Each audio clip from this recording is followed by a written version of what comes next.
nature, things of that nature, things of that nature, things of that nature, things of that nature, things of that nature, things of that nature, things of that nature, things of that nature, things of that nature, things of that nature.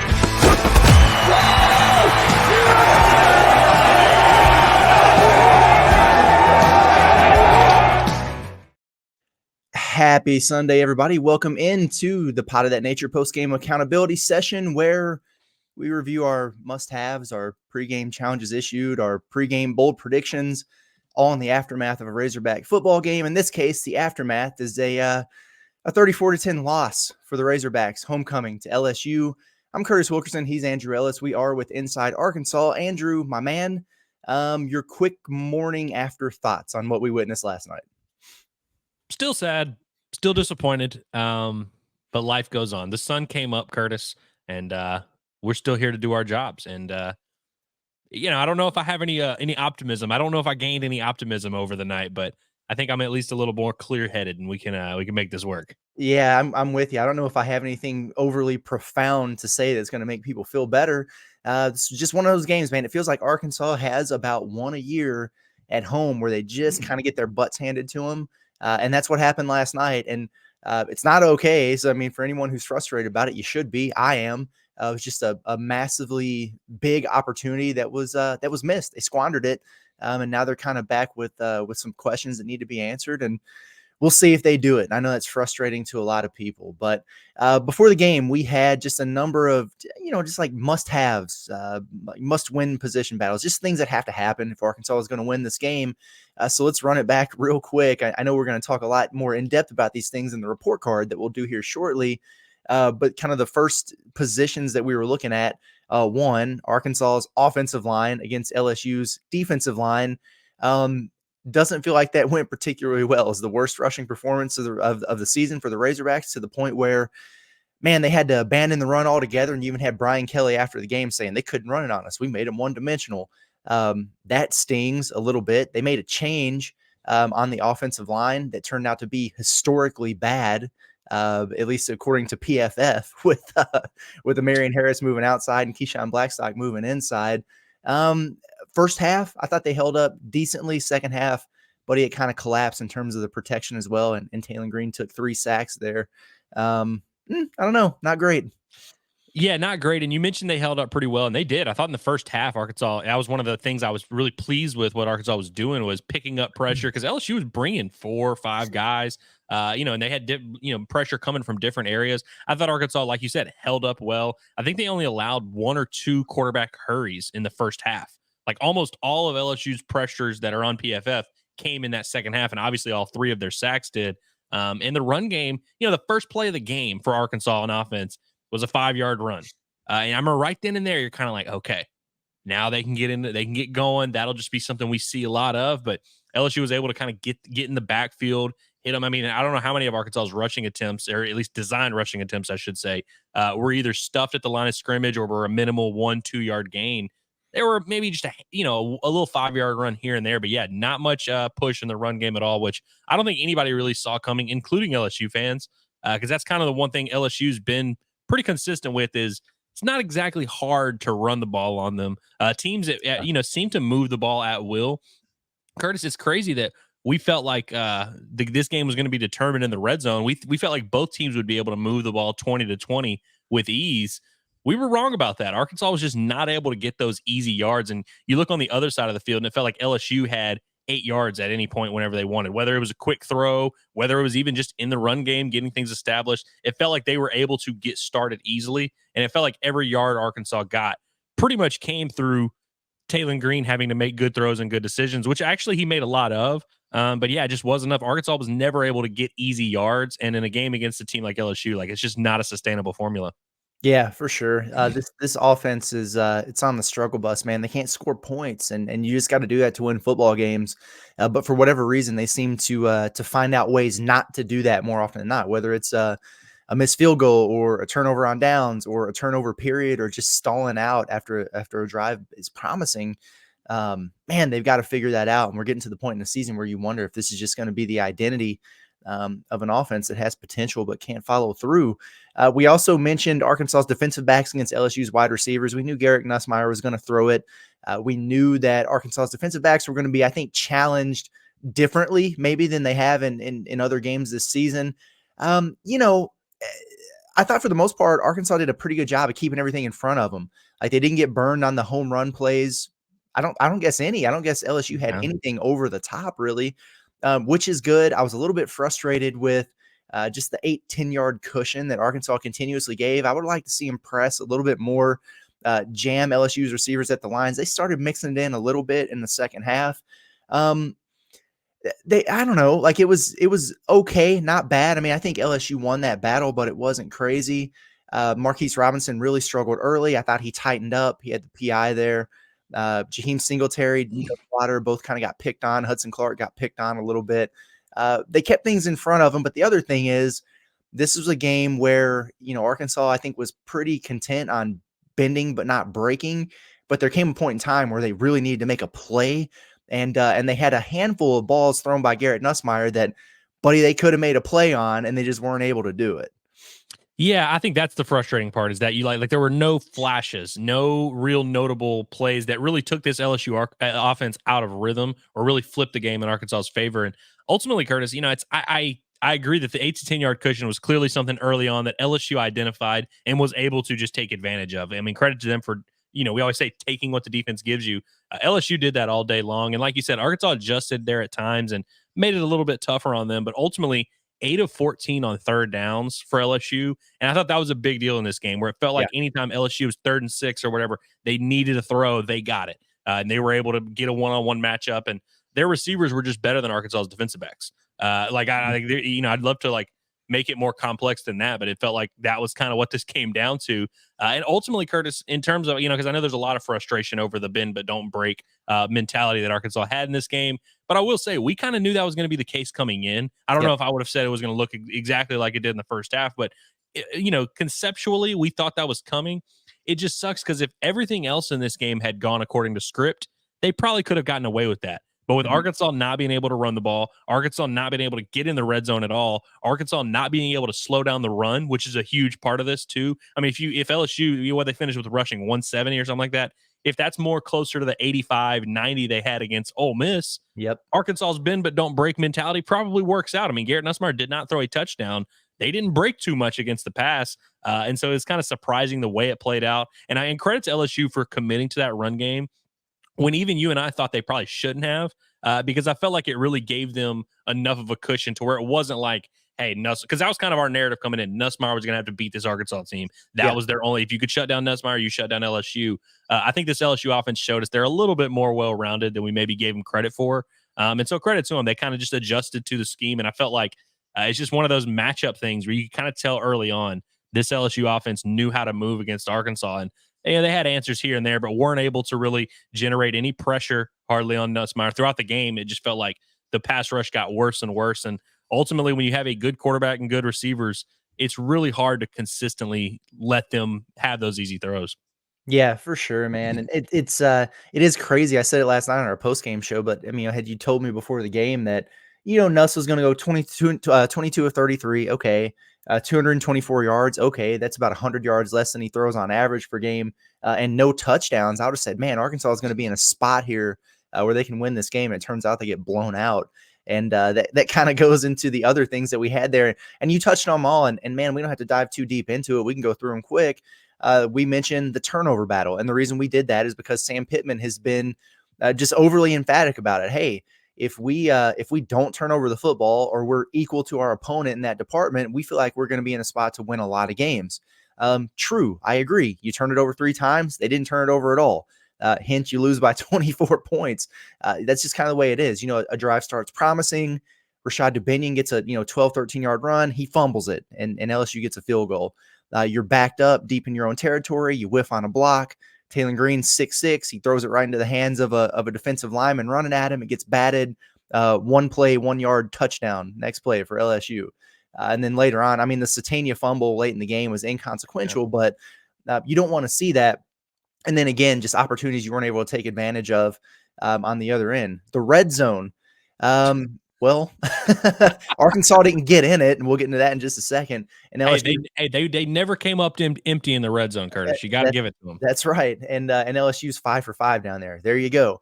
The other thing that I mentioned, Arkansas just having one more explosive play because both these offenses have been big play offenses. Neither one of them really had big time explosive plays. I mean, I think as I look at it here, the long in the receiving department for LSU was 29. Okay. I mean, that's nothing crazy. And then on Arkansas side, they had a couple 25-yard receptions there. So nothing crazy, man. None of the home run plays. I thought we were going to see more of that. I guess credit to both defenses for eliminating those things, but whatever. We always issue these challenges to guys who we think are key to the operation early in the game. And we always put this caveat in there, but it's not always like hey, dude, you suck. You got to be better. I'm challenging you deal. It's just guys who they're just key to the operation. You got to have them if you're going to find success. We went through a number of them. Andrew, your first one was to Jaquindon Jackson. And Jaquindon Jackson, I don't know if it's fair to say he didn't accept the challenge. One, he wasn't given a chance to accept the challenge too much. I mean, he had 2 carries in that first half, 2 carries for 8 or 9 yards.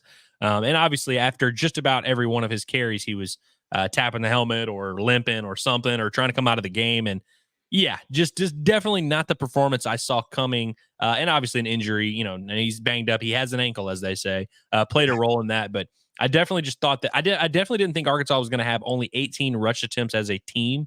I would have told you that Jaquindon himself was going to have more of those. But I really felt like coming off of a bye week, this was going to be a position, especially against a team that allows stuff on the run. I was thinking they'll really ride Jaquindon hard in this game. And so I was expecting to see that. And that just is not how it played out. I mean, two attempts for 8 or 9 yards in the first half is just not something you expect. And we kind of said this, I believe it was the A&M game where he finished with 10 carries. And you're just like, I don't care what the game situation is. You can't have that. Curtis, you really can't have Jaquindon Jackson only carrying the ball 5 times if this Arkansas offense is going to have success. No, that's not good. And it's I know it's got to be frustrating for Jaquindon Jackson. I mean, he's a tough physical runner. And I know he wants to play and he wants to be out there, but to me, if you're in a position to where every time you touch the football, you got to come out of the game because you're hurting that bad when you get hit or you have to cut, whatever it is with that ankle, should you be playing at all? I really wonder that at some point, especially coming off a bye when you're not on the injury report and he hasn't been all season, but he's clearly not 100%. And when he was earlier in the season, I get it. The defenses were not as good then, but you could just see just the pop, the electricity when he touches the football. And it's not there right now consistently because he can't be on the field. He took 21 snaps in this game. He should have had 21 carries if he was healthy. Whatever, if he's not, man, they got to figure that out before Saturday, whether he can go or not, because it puts you in a weird spot with your script. But then, if he can't go, Braylon Russell has this breakout performance and, against Tennessee, and then he gets 3 carries for 3 yards. He's forgotten in this game. Rashad Dubinion gets 4 attempts. They went to him a couple times early. He fumbled. You didn't see much of him after that. And then, it wasn't even that Arkansas abandoned the run so much as they just didn't even try to establish it, which was frustrating to me. 2 times in this game, Arkansas had rushes on back-to-back plays. Both times involved Taurean Green. They did not hand the ball off to a running back 2 times in a row the entire football game, which was surprising to me, to say the least.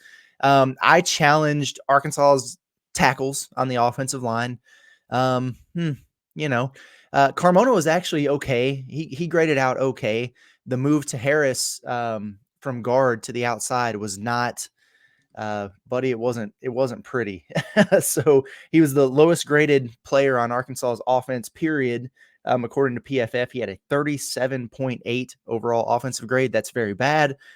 Pass blocking, 25.5. I don't think I've ever seen one that low. And the run blocking was the lowest on the team at 44.2. So,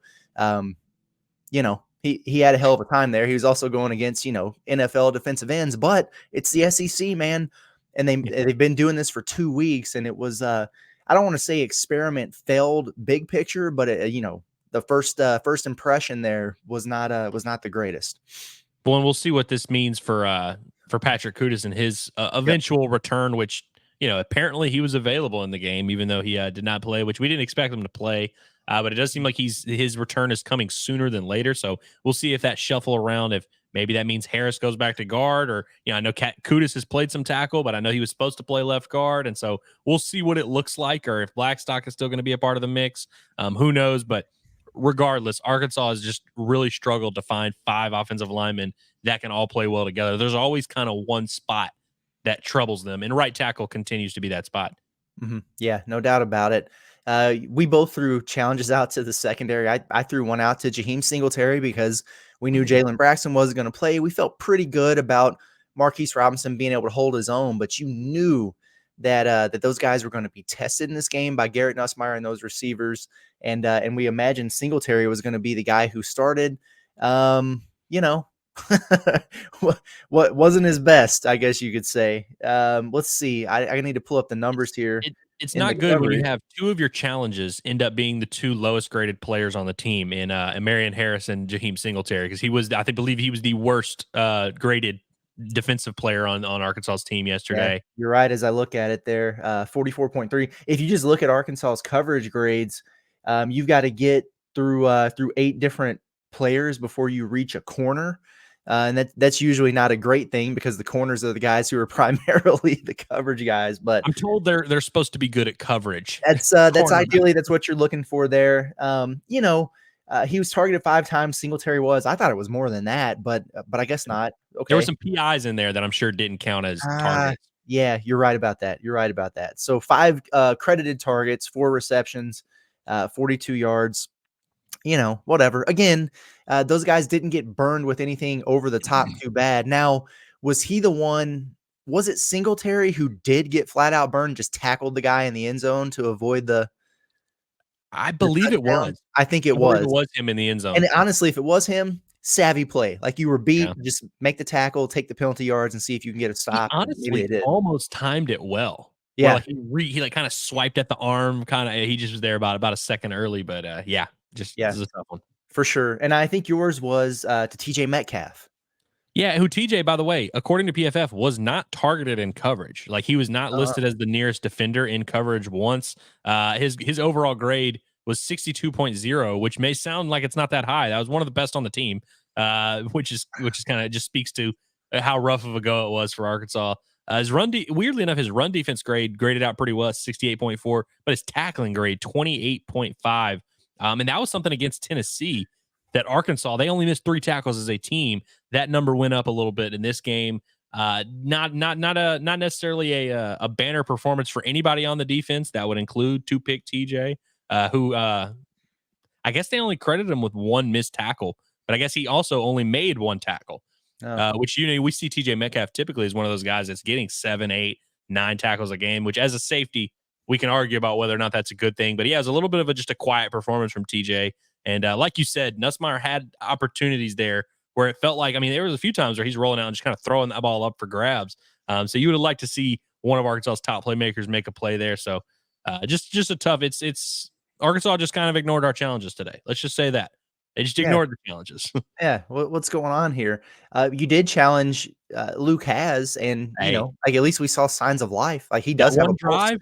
We'll always have that one drive where he had 2 big 3rd down conversions, which, by the way, in the moment, I thought those were like massive because it was 3rd and 5 right off the bat in the second half when Arkansas started with the ball, and it was 16-7 at this point, still a game. He makes a huge 3rd down reception. You're like, okay. Then they get in 3rd and 8 later in the drive. He makes another huge reception right at the sticks. Like that right there is the kind of role we saw Luke Has playing. So it was nice to see it, if only for a fleeting moment, but it was a beautiful fleeting moment. Yeah, no doubt. Yeah, both of his targets, both of his receptions came on that drive there. So 2 catches for 22 yards. It was nice to see him get involved a little bit. If you look at the run blocking grades outside of Marion Harris, he did have the lowest in this game. So from that standpoint, maybe not his best work, but it was interesting with the tight ends. And again, I know we'll talk about that more when we get into our report card after this, but let's see, snap count wise, you literally had Luke Has, who played 29 snaps, and you had Postgame, welcome back, 5 snaps. There you go. He was out there early too. Yeah. I don't think we saw Washington play. No, or he's not credited for a snap. Wow, which kind of surprises me a little bit, actually. I don't know, man. tight end too. We've been saying it all along. That's why people have been asking about him. So, Yeah. I threw out a challenge to Taurean Green. Just if you're going to be listed as fully healthy or not on the injury report after what happened against Tennessee, I just wanted him to kind of look the part. And honestly, I thought he did. I mean, I thought he looked healthy. I thought he was pretty solid passing the ball for the most part. I think he was like 68% completions. Had the touchdown pass. Good Lord, thank you for getting Andrew Armstrong in the end zone. We do appreciate that. Made some good throws in this game. The interception, man, like they whiffed on a block there. I'm always going to be adamant that if you're 6'6", you just shouldn't have balls batted right there like that. But just tough given the positioning on the field. But he also helped the guy secure it because he kind of batted it up and kept it alive. Yeah, and it was like, oh, you might not get this here. Let's try again. It's like batting up a balloon or whatever in the air, just floated up there. I'm like, oh, yeah, great. Here we go. But he was okay. It just the legs were a non-factor again. And people can say, well, he's hurt, but I don't know. I thought he was moving pretty well out there, and he only ran 3 times in this game, and then he took 3 sacks. So if he's a one-dimensional quarterback, he was pretty good in that dimension. But when Taurean Green's at his best, and if this Arkansas offense is really humming, you got to have both worlds from him. And then we both challenged Matthew Shipley, who promptly missed a 42-yard field goal to start things. And I was like, oh boy, here we go. But to his credit, he did nail a 51-yarder a little bit later. Yeah, credit to him. I mean, I tell you, it looked exactly like Kyle Ramsey out there. I can see why this was such a heated competition. It might as well have been the same thing, but that's kind of just been par for the course for this team in the kicking game this season. It's like they'll make one and they'll miss one. It doesn't really matter the distance. They just you never really know what to expect from them.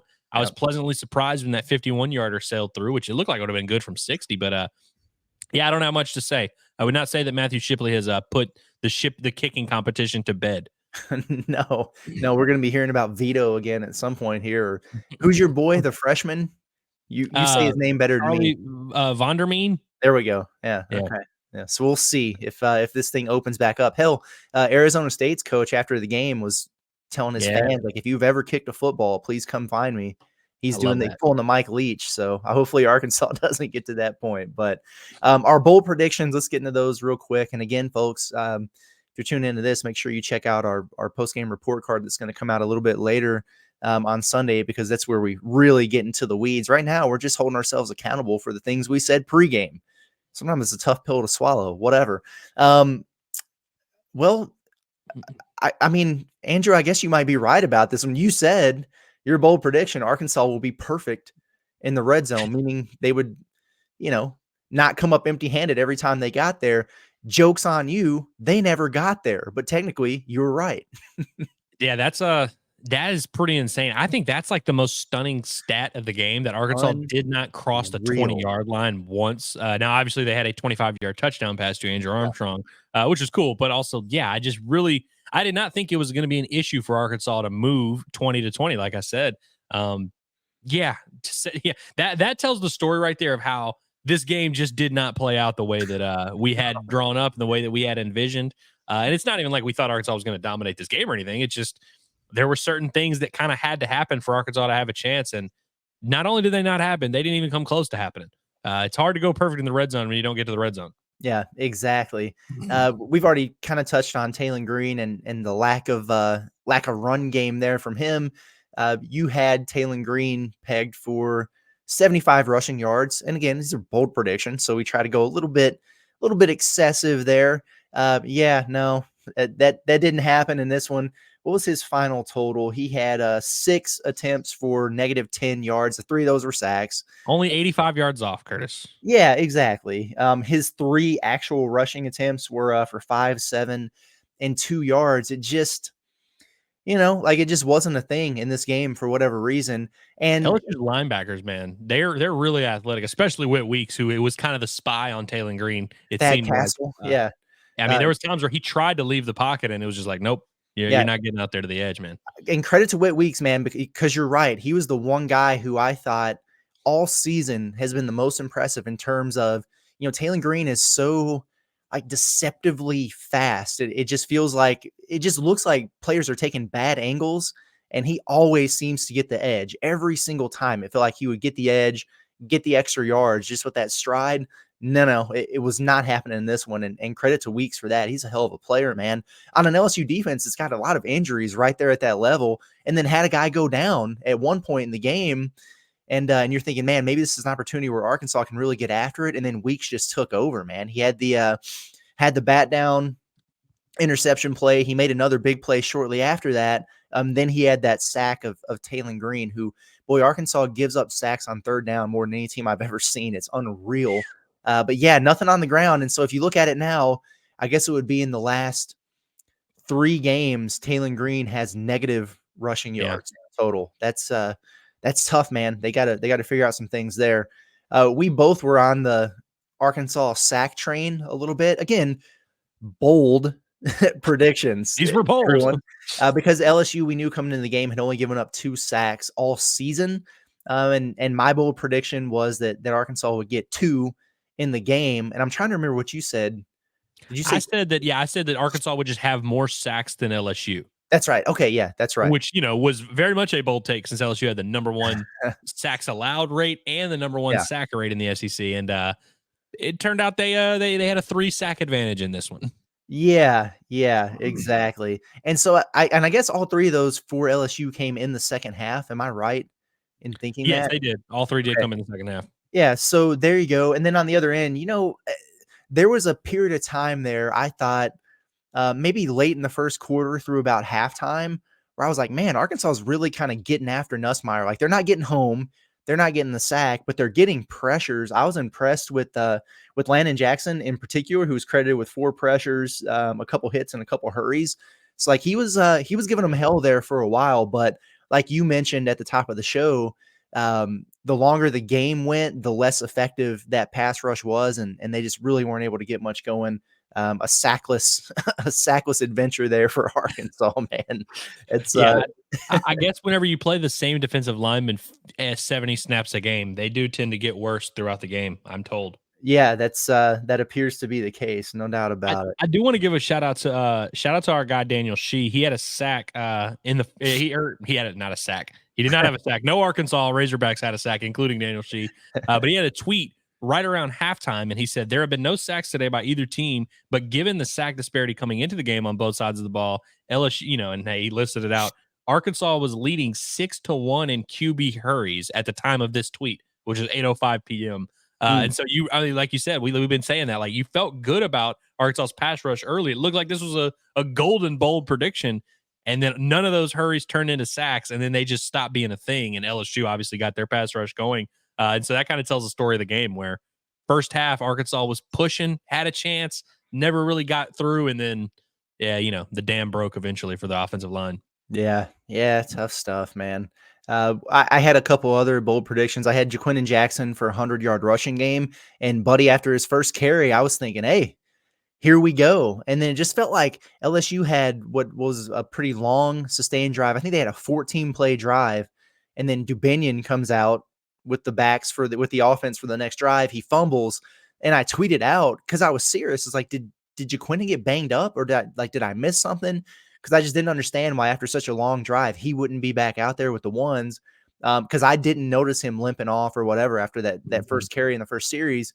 And then, he was just kind of hurt, and every time they tried to get him going, and he's been notorious for that, where he kind of limps off, or maybe he's cramping or whatever, and they get him back out there 3 plays later and he busts off a 13-yard run. You're like, oh, I guess he's fine. We didn't really have that in this one, and so he's dealing with that ankle, whatever's going on there, and apparently he re-aggravated it. I think they just got to figure it out, or shut him down for a game. And I know it's risky business, but you can't keep doing this, because it throws everything else off that you got going on. If he's not going to be able to be out there consistently because he's injured, get him healthy and let Braylon Russell and Rashad Dubinion get those reps with the ones in practice, and then just roll with it. And by Braylon Russell and Rashad Dubinion, I mostly mean Braylon Russell. I mean, that's who I'd like to see in there. And then the other one I had was that a fourth quarter fumble would decide the game. There was a fourth quarter fumble. Shout out to Isaiah Satania. the game was well decided by that point. Hey, you never know what would have happened, Curtis. Perhaps you were right. I guess what you should have said is a third quarter batted interception was going to decide the game, because that's pretty much that ended up being the one. This was our closest bold prediction. We went over, which, by the way, if anyone's watching this for the first time, and you're like, man, these guys suck. They never get anything right. We usually do mix in a couple like really good predictions that come to fruition. This one was a stinker. It's really tough that we projected 175 yards on our bold predictions between Talon and Jaquin and Jackson, and Arkansas finished with 38 yards rushing total. That's a tough one. But yeah, you were circling this one. You kind of had your eye that like there was going to be a game-changing turnover. It just happened to be in the third quarter and an interception, and did not go Arkansas's way. Yeah, no doubt, man. And I think the bold prediction from anyone would have been LSU would hold Arkansas under 40 rushing yards per game. Geez. Yeah, whoever called that, whichever LSU beat writer called that, tip your hat that LSU was going to have a 130-yard disparity in the rushing department. Wow. Yeah, did not see that one coming at all. But and honestly, if this is a post-game accountability session, Sam Pittman should be holding himself accountable for just the derelict of duty with the run game there, or maybe he should be throwing Bobby Petrino under the bus if he's really letting him call the plays there. That was insane to me. And I don't know if you had a chance to go back and listen to the press conferences. I know it was late, but Sam was asked about the run game, why it wasn't working, why they gave up on it, if there were any lessons learned moving forward. And he catches a lot of heat for his, like some of his answers and everything. He didn't have any good ones, man. He was all over the place. He would like start a sentence, stop a sentence. Well, we thought we could attack their secondary. Well, we weren't having success. Well, we did, but we had 12-yard run and then a fumble. And then, we were behind, but we weren't really behind. And well, we just thought we could do some quick pass. Like he was all over the place. And I was like, it was probably news to him what had happened when the game finished, where he like looked at the box score and was like, holy shit. Yeah, we really didn't do much on the ground in terms of attempts or establishing it at all. So that was a little bit alarming. And then naturally, he was asked at the very end, like, hey, are there any lessons to be learned about this? Like maybe not abandoning the run too early or whatever, take moving forward. And he wound up giving an answer, but he started with, I don't know. I was like, oh boy, you can't do that. I mean, it's just one of those things where it's like they can say what they want. They did not go into this game planning to only run the ball 18 times. Yes. Which, by the way, is that 18? Does that include the 3 Talon sacks? I think so. And a couple Talon scrambles there too. So I mean, like really, we're talking about they called maybe 15 run plays for an entire 4-quarter game, and obviously it got out of hand there late. But for 3 quarters, it was not a blowout by any means. Okay. And one of them was that jet sweep to Jordan Anthony. So you had Jackson 5 carries, Dubinion 4 carries. That's 9. Russell 12 carries from running backs. And then Taurean Green had the 3 where he just kind of scrambled and got a few yards. I mean, look, he can say, oh yeah, we wanted to attack their secondary, whatever. They did not come into the game planning to do that. That to me looks like an obvious, you got down, you kind of started panicking a little bit, and we're like, all right, we just gotta throw. Maybe we'll hit a big pass here. Maybe Satania will get open. And look, like it's hard to like knock it too bad, but that definitely is just not something they planned on doing, especially given that LSU's run defense was not the strength of their team. And I know their secondary has had some issues, but their pass rush had not been an issue. And so I feel like when you're going to throw the ball that consistently and that much of your offense is going to be, that defense is going to continue to pin their ears back. It's not going to get easy for you throughout the game. And it got harder for Arkansas. And of course, eventually by the end, they couldn't deal with it. Yeah. And this wasn't a deal where they were behind by 3 scores and just had to pass, the entire game to get back into it. This is a 1-score game with 5 minutes in the third quarter. Exactly. And it was a 2-score game, going into the 4th quarter, plenty of time to have a little bit of balance there. They didn't, whatever.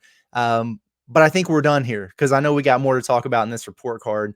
And I kept catching myself getting into the weeds of stuff I wanted to say in that. And I was like, shut up, dude. You got to do this again. Wanted to do a real assessment of Taurean Green's performance. Well, we will do that. Yeah, exactly. So we're going to get out of here, folks, but appreciate you as always for tapping in with us.